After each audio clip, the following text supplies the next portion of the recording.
Hi Ashwin and Vinita. We are just waiting for Sarabjeet to join us. Thank you so much for joining ahead of time. We still have about 3 minutes to go for the session, so I'm looking forward to a wonderful hour of poetry with Sarabjeet Garcha. Hi Vinita.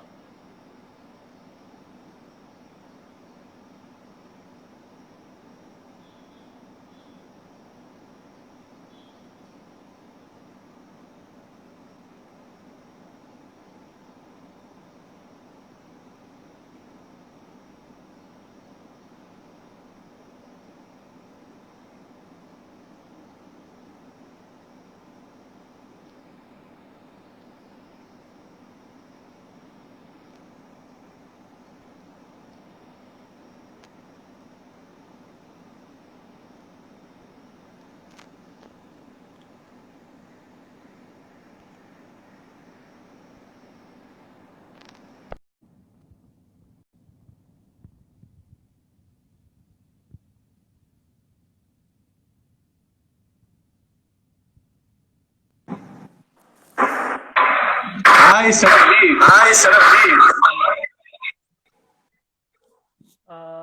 Can you hear me? Yes, we can hear you. Okay, great. But there is an echo. There is an echo of my voice. That's okay. That's not a problem. Okay. So, great. So, we welcome Sarabjeet Garcha. Sarabjeet, the echo is really terrible. That's not a problem. That's okay. No, but the viewers might mind it. Or maybe after my maybe I won't talk so much. Anyway, my introduction is very brief. That's Yeah? okay. You can talk as much as you Okay. like. So, we welcome Sarabjeet Garcha to PEN Prithvi. Sarabjeet Garcha is the author of 3 previous books of poetry, including Lullaby of the Ever Returning and a collection in Hindi besides 2 books of translation. He was on the panel of critical readers for the 3rd edition of Garner's Modern American Music, Oxford University Press 2009, and recipient of a fellowship in Hindi literature from the Ministry of Culture, Government of India. Under which he completed a comparative study of post-1990 Marathi and Hindi poetry. His work has appeared in various online and print publications, including Modern Poetry in Translation, Right Hand Pointing, the Vocabulary Review, Founding Review, Indian Literature, the Dholi Review, and the Hindi literary magazine Pehel. Sarabjeet is the chief editor at a publishing company and has lived in Delhi NCR since 2002. So Sarabjeet, please welcome to PEN Prithvi. And we are getting some feedback saying that we can't really hear you very well. If you can raise your volume, it would be great. Can you hear me? Yes, I can hear you well. Okay. So, what about the others? Fine. Is it okay? Can everybody hear him well?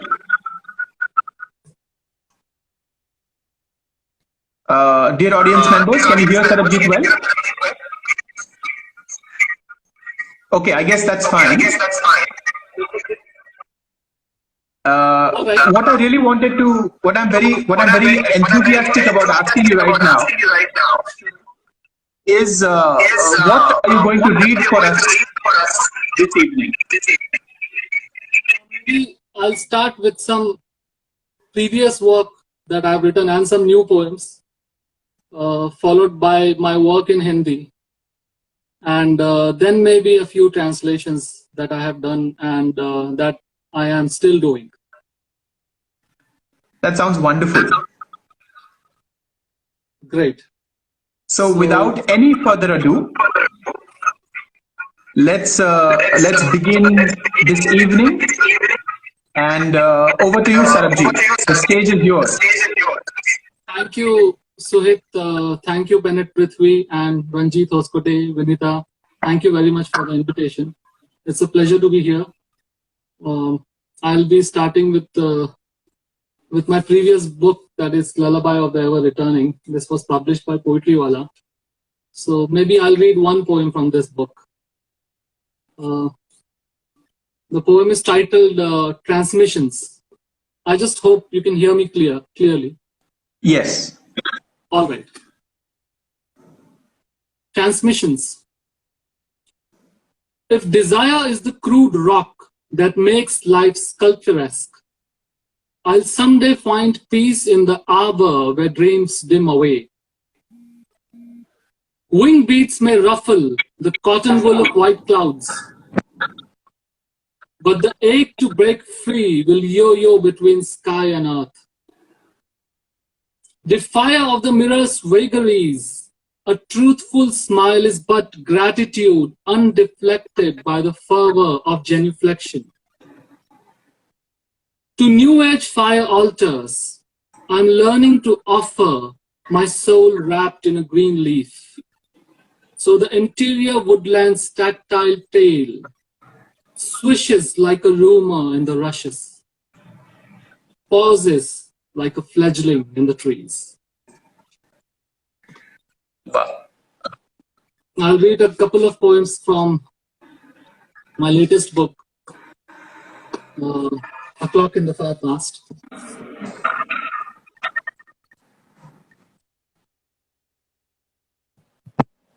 Maybe I'll start. I don't read this poem maybe anywhere, or maybe I've read it earlier. This is Unlearning Kabir. The unseen singer living in the heart sings. Keep listening to the song. Keep crushing grass, no matter what riverbank you're at. There's no room for anything in the song but doom. The loom is lucid in its rattle. Just hold on to the chosen thread to reach the source of the throb that has robbed you of peace. This poet weaver, perhaps armchair potter too, will never become obsolete.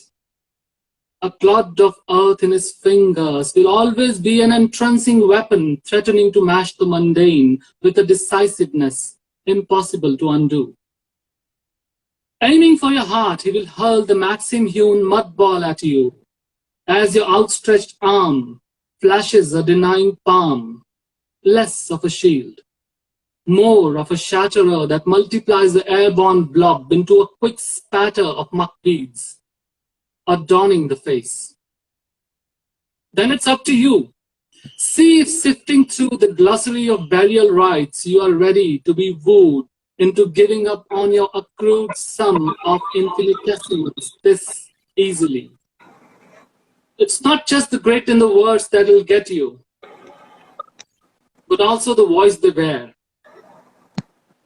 Mud is the only music spread in the corpus of the weaver's poetry, each word reminding of the mortal remains, being daubed into dirt before the eyes can let out their final squirt to wash down what you took for mere muck marks. Let the mudlark hiding in the heart continue to turn the silt that was once one with the river, with the voice of the river, till your fingers glow with permanent grains promising the harvest of permanent wisdom. Let closed eyes read what you've never written, but what you know is always lurking in the dark interior. It is then that the ear will get accustomed to the repetitive counsel. Make mud. Make it mud. Make it one with mud. Wow. Maybe one more poem from this collection. Keeper of the Granth. This is a poem written on a Granthi. And the Granth in this poem refers to the holy book of the Sikhs, the Granth Sahib. Keeper of the Granth. The Granthi sobs over the beauty of the lines. The hold on him has been extreme. He doesn't regret not having written them himself. His fingers, where the snow the 6 mountains melded into the book had shed on the thatch of his hut, huddled in silence when a newly come summer shone its floodlight with such zeal that the nights forgot to dim themselves to a soporific black. He woke to the tingle of mysterious voices whispering into his ears. Boys came to him wearing the ankle bells of song, and he became a musical instrument strummed by the invisible fingers of the one who had invented the script called Gurmukhi. What is it to me? He says to anyone who cares to know, look at the horizon, but looking, go beyond, where you'll see a pond pressed like a child's drawing between two leaves labeled earth and sky. Each time a finger touches so much as a lone letter in Gurmukhi, it is this pond that ripples, and the snow on the Granthi's fingers thaws, eyes closing to the wave of an invisible perfume sprinkler. The heart hooped in lavish visions beginning to roll to the allusions dotting the scripture's paper sky. For every word he sees imprinted, the Granthi sobs again over the beauty of the lines. For every word he sees imprinted in the sky, he knows there's an earthly movable type, always ready to press paper and bless it with a bite, yet innocently oblivious to the eye that is gullible, to the heart that is right. Wow, wow. This is probably my favorite poem from your latest collection. Thank you, Suhit. Thank you. I'll read a few new poems. Some have been published and some are still unpublished. So this one is titled Black Compass. Aimless he carries his darknesses like a compass.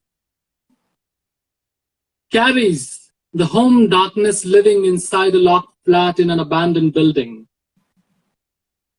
The shoe darkness his toes and insteps know so intimately. The matchbox darkness that trapped jewel bugs woe while steeped in leaf dreams. The pocket darkness in which hands dip as if in a night river's whirlpool. The cinema darkness drunk on the leftovers of sound and color, the stars all gone. He keeps flitting from home to shoe, to matchbox, to pocket, to cinema, but his darknesses weave a night so long that he, eyes wide open, keeps dreaming the dream in which the exit sign never comes. Wow. As you know, you see, all of us have not been able to step out of the house, or at least step out as freely as we were used to.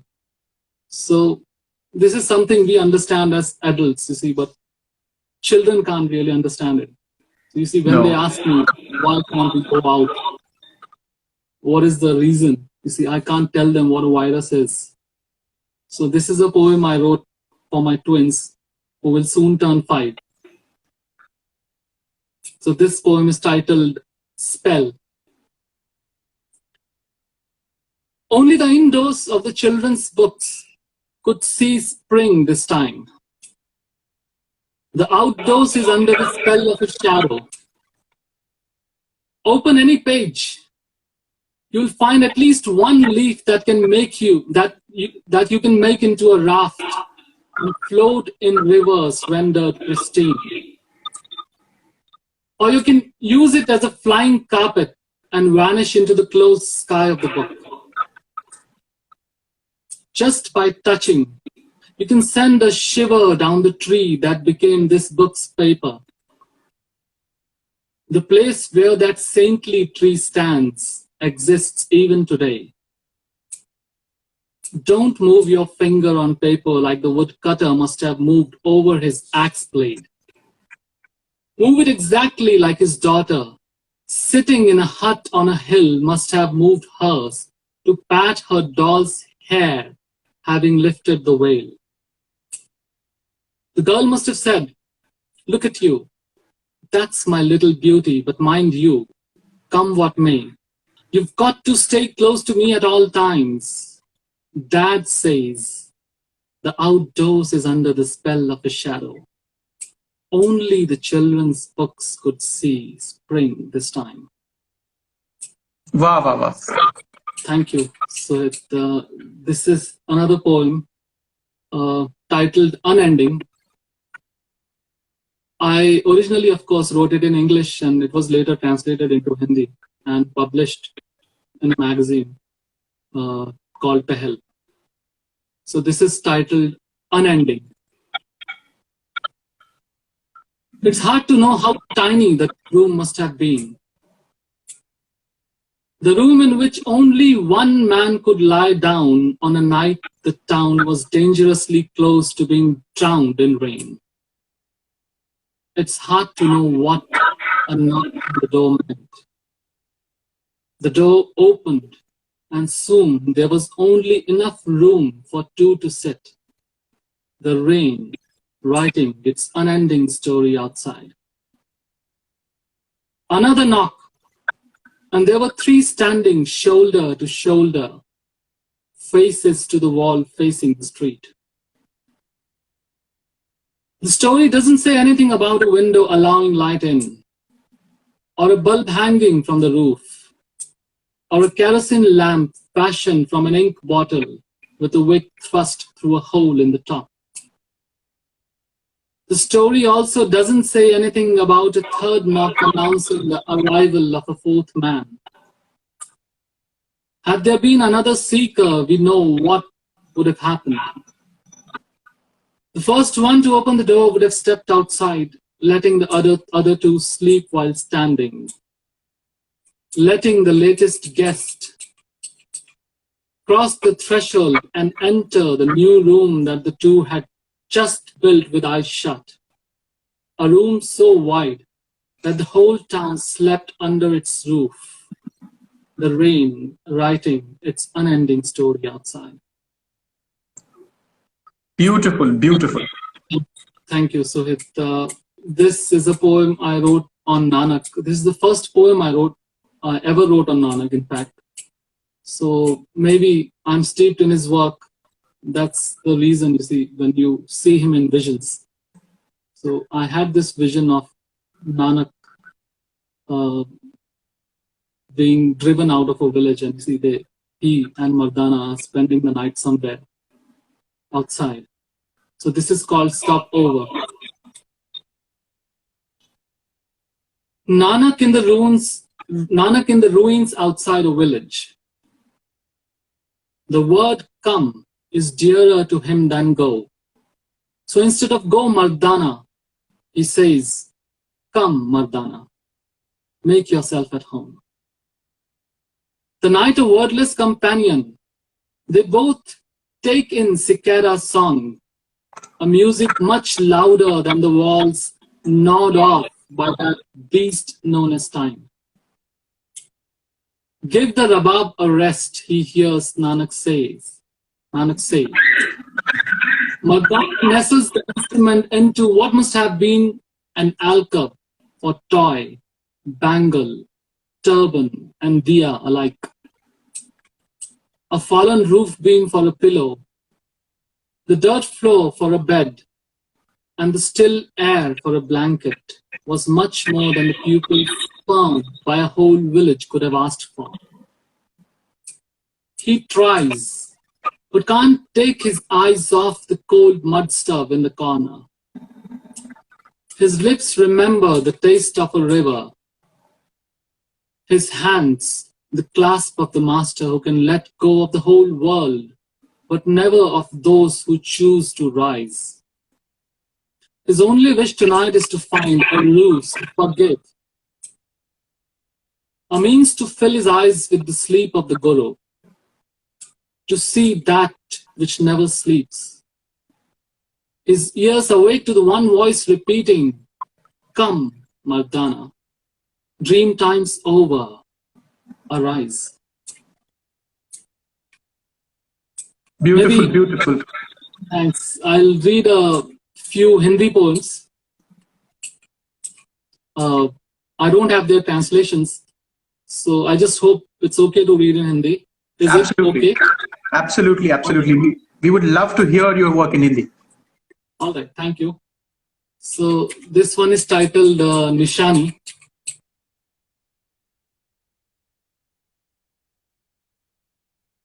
किसके लिए लिखते रहे जीवन भर कविता? किसने पढ़ी? किसने सुनी? किसने रखी याद तुम्हारी आसमानी पंक्तियां? ना पढ़ी हो शायद, सुनी भी ना हो, ना दी हो शायद जगह किसी ने अपनी स्मृति में, लेकिन लिखता रहा कविता ताकि बची रहे मुझ में वो सारी सुबहें जो खिल खिल कर रंगती रही क्षितिज को। यही क्षितिज जोर थी जो कसती रही आत्मा को संभालने वाली आसमान की पोटली। वाह। लिखता रहा कविता ताकि शब्दों में ही पालूं दुनिया के सारे पेड़ों की इकट्ठी छांव, ताकि उतर सकूं सारे समुंदरों में एक साथ, ताकि ओढ़ पाऊं समस्त मौसमों की कढ़ाई से सजी एक ही चादर, ताकि नाप लूं एक ही आलिंगन में प्रेम की निस्सीम नभ गंगा, ताकि पृथ्वी से विदा लेते हुए सब कुछ पीछे छोड़ देने पर भी अपने साथ ले जा सकूं एक छुअन। वाह वाह। Thanks. So this is titled Anupasthiti, and this was written for a classmate who was missing in a photograph, in a school photograph. Photograph, you see, we all share with each other. So this is dedicated to him. Anupasthiti, ऋषि ठक्कर के लिए। तुमने कैसे कह दिया तुम तस्वीर में नहीं हो? आंखें मूंद कर ध्यान से देखो, तुम भी हो। जिनकी तस्वीर खींची जा रही है उनके मन की तस्वीर में, हां, तुम भी हो। सहपाठियों में दोस्त भी तो होते हैं, और दोस्तों में वे दोस्त भी होते हैं जो तस्वीर जब खींची जा रही होती है तो सोचते हैं आज मेरा यार भला कहां रह गया। शायद उनमें से किसी ने फोटोग्राफर से ये कहना चाहा हो, अंकल जरा रुकिए, पास ही में है ऋषि का घर। स्कूल के गेट से निकलते ही सड़क पार करने पर पंचवटी डाकघर के ठीक ऊपर रहता है मेरा साथी। इजाजत हो तो अभी जाकर उसे साथ ला सकता हूं। लेकिन फिर की ना होगी उजागर उस विद्यार्थी ने अपनी नन्ही मुराद, जब क्लास टीचर ने बच्चों को जल्दी करो चलने का इशारा किया होगा। तस्वीर की सरहद सिर्फ उतनी तो नहीं होती मेरे दोस्त, जितनी उसे समेटती चार लकीरों में दिखाई देती है। सरहद पार तो आज भी सब कुछ हरा है। मैदान के एक किनारे खड़े नीलगिरी के पेड़ बीते बरसों की परवाह किए बगैर आज भी लहरा रहे हैं। तस्वीर खिंचवाने वालों की थमी थमी सांसों ने उन पेड़ों की महक को अपने भीतर जैसे कसा होगा, वैसे तुम आज भी तो कस सकते हो। फिर तुम कैसे कहते हो तुम तस्वीर में नहीं हो? तुम हो, तुम हो, जरा रुक कर फिर से देखो। दिस इज बहुत बढ़िया, थैंक यू, बहुत बढ़िया। और I loved the layers in this poem. Thank you so much. This one is titled Surakshit. You see, this one is based on a story that I read as a 6-year-old, and you see, I still remember that story. So, after reading the story, you see, the first thing that came to my mind is, you see, how can one reverse things that have been done? You see, things that should not have been done. So please excuse me. So this is based on a mongoose. Surakshit. I see them. You see, I'm not sure if it's the same mongoose that I see, but you see, I see a mongoose somewhere close to the gate of my building. Even now, I can see him. See, at times, whenever I step out. So, इमारत के gate में प्रवेश करने से पहले ही दिख जाता है कभी कभार कोई नेवला, कंक्रीट की इंटरलॉक टाइलों वाली सड़क को पार करता हुआ। दीवार बनाने वालों ने जरूर कुछ सोचकर छोड़े होंगे जमीन से करीब 1.25 फुट ऊपर बिना पलस्तर की ईंटों में से गुजरते हुए कुछ संकरे रास्ते। सड़क की एक ओर दीवार के पार बेतरतीब घनी हरियाली में लहलहाता है धीमी लेकिन गहरी सांसें लेता हुआ एक दिन, जिसमें रहता है एक बेकसूर नेवला। 6 साल की उम्र में पढ़ी कहानी में पालतू था वो। एक माँ उसकी निगरानी में पालने में सोते हुए अपने बच्चे को छोड़कर घर के पास वाले कुएं से पानी भरने के लिए गई थी। लौटकर जब उसने नेवले के मुंह पर लगा खून देखा तो उसके ऊपर पानी से भरा घड़ा दे मारा। लहू से लथपथ मरा हुआ सांप और पालने में मुस्कुराता हुआ बच्चा उस औरत को बाद में दिखाई दिए। गेट में प्रवेश करने से पहले आज भी सुनाई देता है उस औरत का अनवरत रुदन। दिखाई देता है हवा में ही फूटता हुआ एक घड़ा और पूरी तरह चकित लेकिन सुरक्षित एक तरबतर नेवला। So, see, the story I think is now obvious after reading this poem. So this story, it was a short story. The mongoose was actually the one who saved the child from a snake, and the mother accidentally killed the mongoose thinking that it had harmed her child.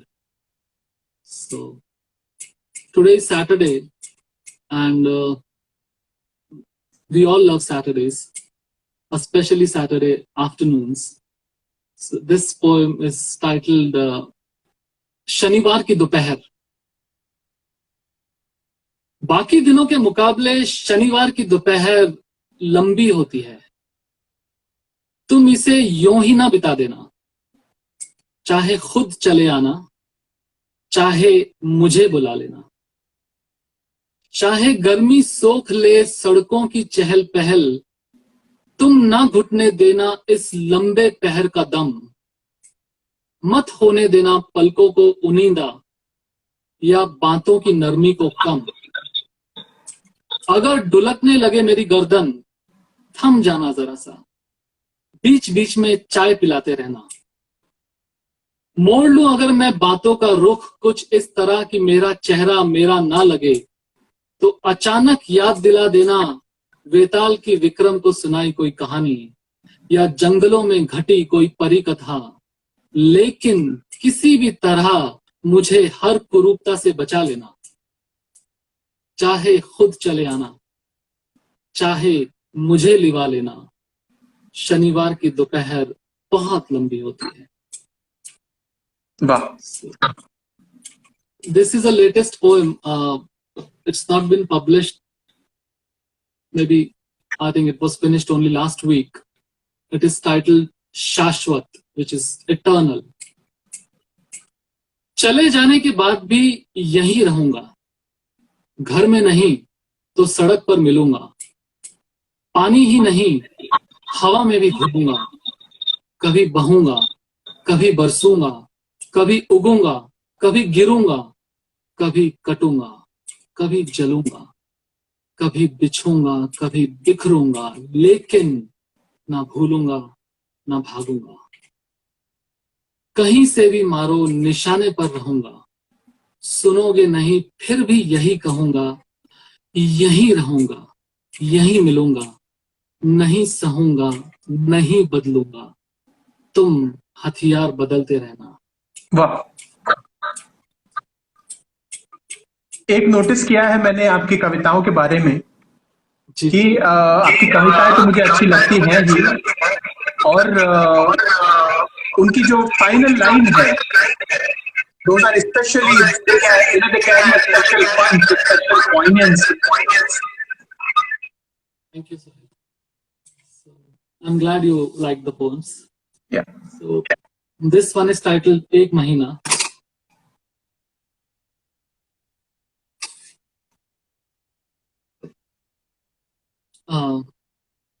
I have a bunch of train poems, so this is one of them.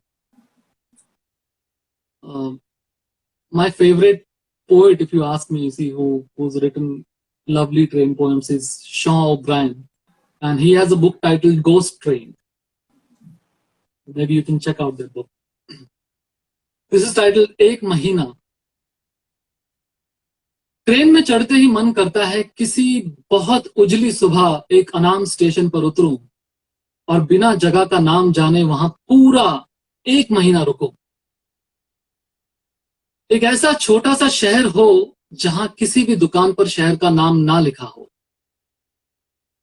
जहां रिक्शे वाले से जब कहूं घर छोड़ दो तो वो मुझे कहीं भी छोड़ दे, बशर्ते वो जगह नदी के करीब हो, जहां एक भी घर में टीवी ना हो, सिर्फ आले में रखा कपड़े से ढका एक पुराना रेडियो हो जो ज्यादातर बंद ही रहता हो, और खिड़की के बाहर चिड़ियों के चहकने से ही समय का अंदाजा लगाता हो, जो महज अलग अलग स्टेशनों की बात ही यहां तक ना पहुंचाता हो, बल्कि इधर की कुछ खबर भी उधर ले जाता हो।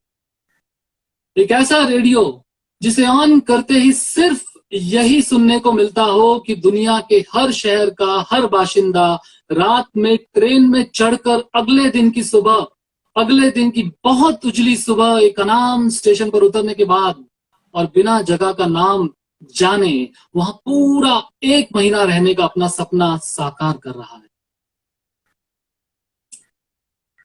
वाह वाह। This is another short poem. Again, this is a train poem. It is titled कीमत। गाड़ी रुके ना रुके, हम तो रुक सकते हैं। किसे पता यहां 2 घड़ी बैठकर जो बात होगी उसकी कीमत ट्रेन में छूट चुके सामान से कहीं ज्यादा हो। शायद उस बेंच को थामे हुए प्लेटफॉर्म के कंक्रीट की फर्श की चमक तेजी से दौड़ती हुई खिड़की से दिखने वाले आसमान से कहीं ज्यादा। So, okay, maybe I'll come to the translations. If you want me to read the original, I'll read one of them, one poem in original. And then maybe I can read the translations. It is up to you. You tell me. Which language are the originals in? I mean, of course, you can feel free to read both. It is in Punjabi, but I can read the translations directly if you want me to. Whatever works for you, Sarabjeet. Okay, maybe it's 6:30, so I think it's better to go directly to the translations. Okay. Okay, so this is a translation of a poem by Nanak. Look how sugarcane is cut. Look how, stripped of leaves, it is bundled. Thrusting it between cylinders, the landowner punishes it. Poured in a cauldron and brought to a boil, the juice screams in anguish. Even the pulp is saved to intensify the fire under the same vessel. Nanak says, folks, come and see how sugarcane is deceived. Wow. So, the next translation. How can deep waters bother a fish? How can the vast sky pester a bird? What can dew do to a rock? What's marital bliss to a eunuch? No matter how much a dog is rubbed with sandalwood, it can't give up its doghood. Try reading out scriptures to one who's deaf. Try bringing one who's blind into the light of 50 lamps. Dump gold in front of a grazing animal. It still chooses and eats grass. Even when pulverized to the finest powder, iron doesn't become cotton. Nanak says these are qualities of the fool who brings only ruin the moment he opens his mouth. Brilliant, brilliant. So, maybe a couple of more poems by Nanak. The brainless confer titles, the shameless accept them. A basket tied to the waist, a rat cannot squeeze into the burrow. Blessers die, the blessed too. His commands abstruse, says Nanak. Who knows where the dead land up? The spring crop for me is one name only.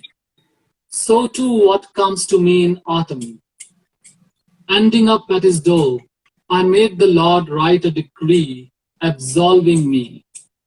The world's a carnival of doorways. Countless sway into and out of it.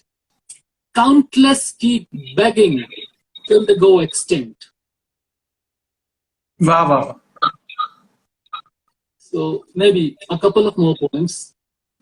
What's another's by right is like pork to a Muslim, beef to a Hindu. The P or Guru says yes to only those who won't feed on carrion. Prattle doesn't propel you to heaven. Liberation happens when the truth is earned. No matter how spiced up, the forbidden does not become palatable. Nonsense, Nanak says, attracts nonsense. Wow. This poem is his famous Aarti. You must have all heard his Aarti. You see, it's famous, Nanak's Aarti. So this is a translation of the Aarti. The sky's platter has the sun and the moon as diyas, the stars and celestial bodies strewn like pearls. Scented swells rushing from the sandalwood mountains are the incense. Air is the fly whisk. The whole flora offers flowers to you, luminous one. Look what an Aarti this is. O undoer of the cycle of birth and death, this ceremony is yours. The drums beat unstruck. You have 1,000 eyes, 1,000 forms, 1,000 feet, 1,000 noses. Yet you are eyeless, formless, footless, noseless. Your miracles fascinate me. Light lives in all, and that light is you. Your brilliance leaves everybody bright. Light gushes out of the Guru's words. All day, every moment, my heart, a honeybee, is thirsty for the pollen of your lotus feet, O Hari. Shower your grace. Give Nanak the rainbird the water he craves. So he inhabits your name. So, Magnificent. thank you. I'll read a poem by Mangesh Narayan Rao Kale in my translation. It is titled Tradition. I hope I'm not going too fast, or you see, if you Not at all. want to, okay. We still have a time. We have, We have plenty of time. We have plenty of time. All right. So this poem is titled Tradition. We've all heard the woodcutter's tale. You see, the honest woodcutter. As a child, you see the woodcutter who loses his axe. All right. So, tradition. Okay, Mustanshir is asking me what is nonsense in the original. Yeah. Mustanshir, I'll tell you. You see, when I check the original again, I don't really remember it. I'll have to see the original and get back to you. Thanks. So this poem is titled Tradition. It's by Mangesh Narayan Rao Kale. The tale of the woodcutter can be told again and again. It's the tale grandfather tells father and father tells us, and we tell our children, perhaps. Which is to say, the woodcutter in our tale might be the son or grandson of the woodcutter in father's or grandfather's tale, according to tradition. Which is to say, the tale of the woodcutter is forever, and his axe is dropped in the well. A god comes to help the woodcutter this time too, and extracts an exact replica of the axe in copper. The man says it's not his, according to tradition. Wow. Truth told, it's just the shape of the woodcutter's axe fallen in the well. The god promptly offers another of silver. This too is just the shape of the woodcutter's axe fallen in the well. The gentleman says, even that isn't his. The god is pleased with the woodcutter's honesty and brings the axe that was dropped. The kind soul gives him all the others too at once. The woodcutter goes back home carrying the axe fallen in the well, with his price of copper, silver, and gold. Truth be told, the one gone back home is not the woodcutter actually, but just his shape that he himself had found without falling in the well. The tale of the woodcutter can be told again and again. Wow. One poem by Manglesh Dabral. You see, I've translated more than 50 poems by him, and his book is almost ready. You see, it'll soon be in print. Can you tell us a little more about this book, if the details are available? You see, I have been working on his poems for, I don't know, maybe 4 years, 5 years, maybe 5 years. So these have been chosen after multiple readings of his original, and there are about 50 to 55 translations that I've selected for the book. We still not finalized the title, but it'll be announced soon. And the book will be released this year itself. So this is a poem from that book, Sorrow.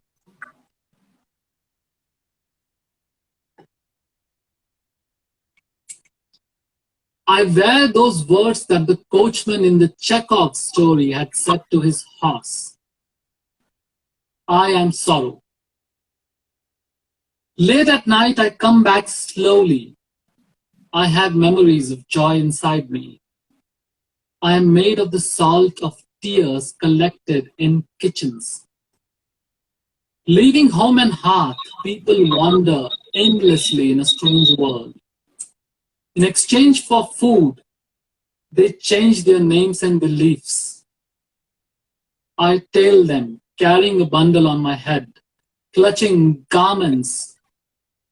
I preserve the silence. I am a letter of contention bearing the signatures of those who are now no more. I treasure the incoming letters addressed to them. I am sorrow. I have a slow, quivering light inside me. Shadows and eulogies pass through me.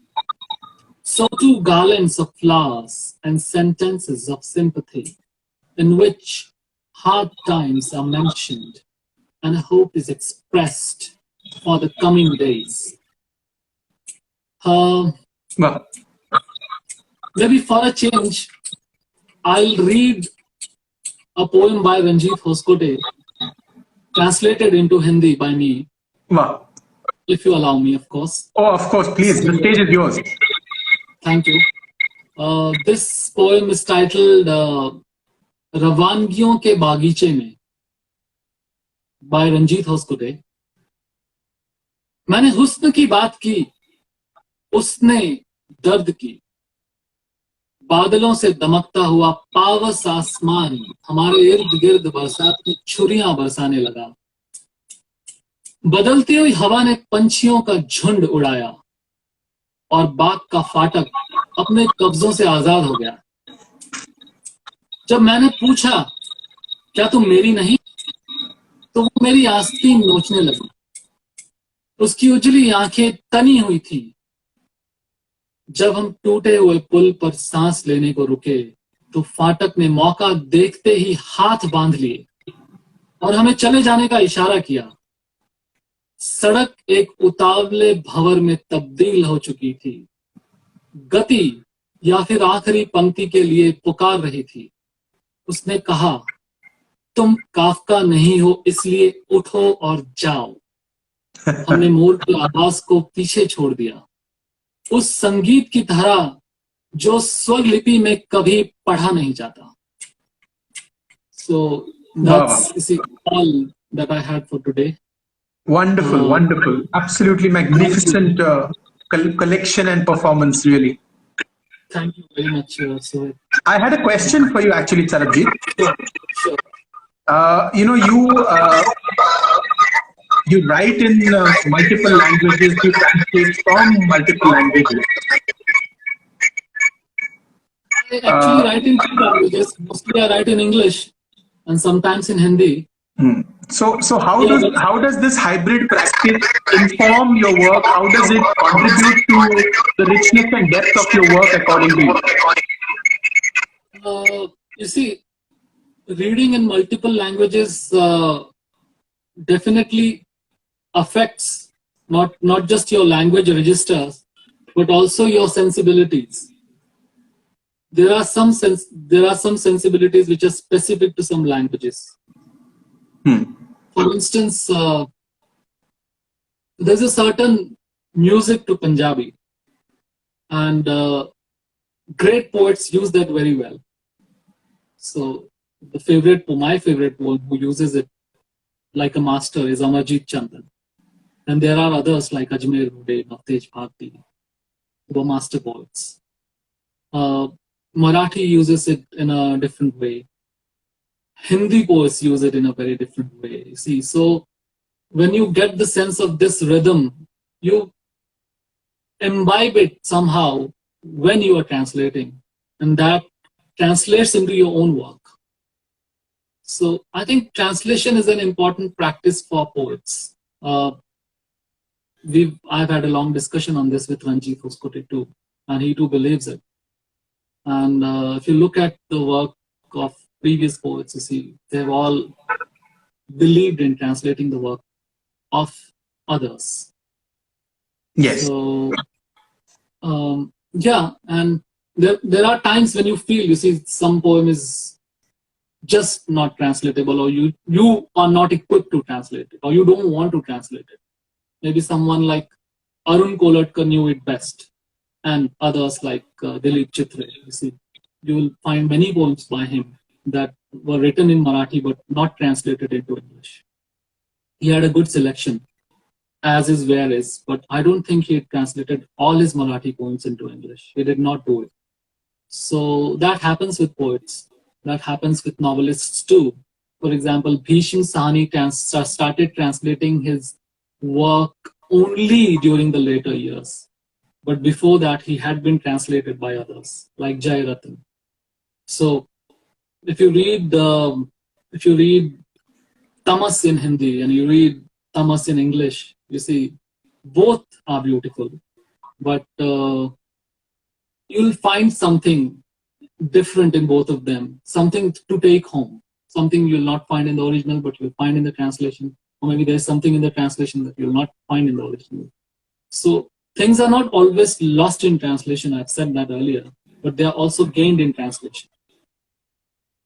So we have a bunch of questions here. Sure. Vinita Agarwal asks, Sarabjeet, could you share your writing experiences during this pandemic? And Sahai Smita also has a question which I'll follow up with later. Vinita, I actually don't have a disciplined way of writing. I'm very idiosyncratic when it comes to my writing. So nothing is planned. I just take it as it comes to me. For instance, now I have been writing essays, and I've just finished writing 2 new essays, which you'll soon see published somewhere. It depends. Sometimes, you see, it comes to you with such force that you can't resist it. So, you see, the feeling has to stay with you. It stays with me for some time. So then I know whether I have to express it in an essay or in a poem or maybe in some other way. Okay. And Smita Sahai has a question. Do you translate your work or write another poem in a different language? I've translated some of my poems, not many, very few. But maybe I'll not really call them translations. When you translate, you see, you tweak them, you change them, and you bring them closer to the register of the original. There are some things that might sound perfect in the original, you see, but when you translate them literally, they don't work in the target language. So you have to be very careful. And sometimes, you see, you want to have that distance as a writer. So it's best that others translate your work, or even if you translate them, you see, it's best that others judge them, the translations. Right. Yeah, that makes a lot of sense. Also, I wanted to ask you, I know so far that we have, do you find yourself drawn to certain subjects or certain themes when you choose your translations? Not necessarily, maybe, no. I go for something fresh that I have not read, or something that, you see, yeah, maybe you can say I'm attracted to works that have some kind of wisdom in them, you see, which I would have missed if I had not read that particular work. So maybe that's my only criterion. And then the other criterion is, of course, the beauty of the work. So these are the 2 things to keep in mind. That's wonderful. That's absolutely wonderful. Sarabjeet, one aspect of your work that we have not covered, I mean, so far we have covered your work in English, your work in Hindi, your translations from various languages. But can we also speak a little bit about your journey as a publisher? You run the very well-reputed imprint known as Coppercoin. Can you tell us a little bit about how that journey began? And what your editorial vision for Coppercoin is? I am actually an accidental publisher. I am not really a publisher in that sense, you see. It was not planned, first of all. I came to Delhi in 2002 and started working as an editor, a technical editor, of course, with some typesetting companies. I had a bunch of jobs. So, yeah, but I was always attracted to books. I still am. And when I see a book that is beautiful in the sense of content, but produced poorly, I feel really very bad. So this was maybe sometime in 2011 or maybe 12. I was at the World Book Fair and I wanted to buy some books in Punjabi. And of course I bought them also, but I was saddened to see that they were poorly printed. Some pages were missing. The print was bad. And the print has, you see, it has almost, some words had vanished. So I asked the publisher, you see, why this happens. And he said, no, this is just maybe a one-off case and it doesn't happen regularly. But I could see that it happens very regularly. Now things are improving. But when it comes to language publishing and all, this happened way back, say 10 years ago. It was quite common to see books that were poorly done. So I thought maybe I could make a contribution to this process just to show that this can be done. That's it. I did not have the resources. They started coming to me on their own, and I've struggled with my resources. But despite that, I did not quit publishing. Though my friends advised me to focus on my own writing and translation, leave publishing aside. But I was 26 when my first book was published, and it was published by my friend. So you see, I was lucky to have that friend. But maybe not everyone is lucky to have a friend like that. Who will help them? I cannot help everyone, but maybe I can help a few voices that matter to me, that I like, just so that others can take the cue and, you see, they can spread the light and the message if they want to. So that's the philosophy I have for publishing, nothing more. It's not a business for me. It never will be. They say poetry doesn't fetch money, poetry doesn't sell, and you see, not everything is written to be sold. Much is written to be told.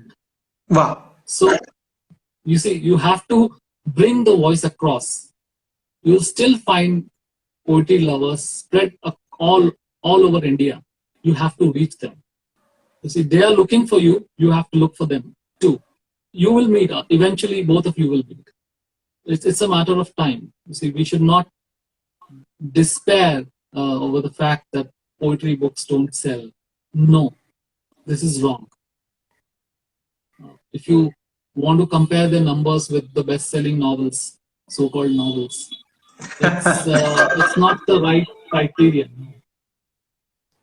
At least I can't read many of those best-selling novels myself because I find most of them terrible. Sorry to say so. But I find that the poetry that is being written in India is, of course, much better than the fiction that is being written here. And also the non-fiction is, of course, much better than the fiction.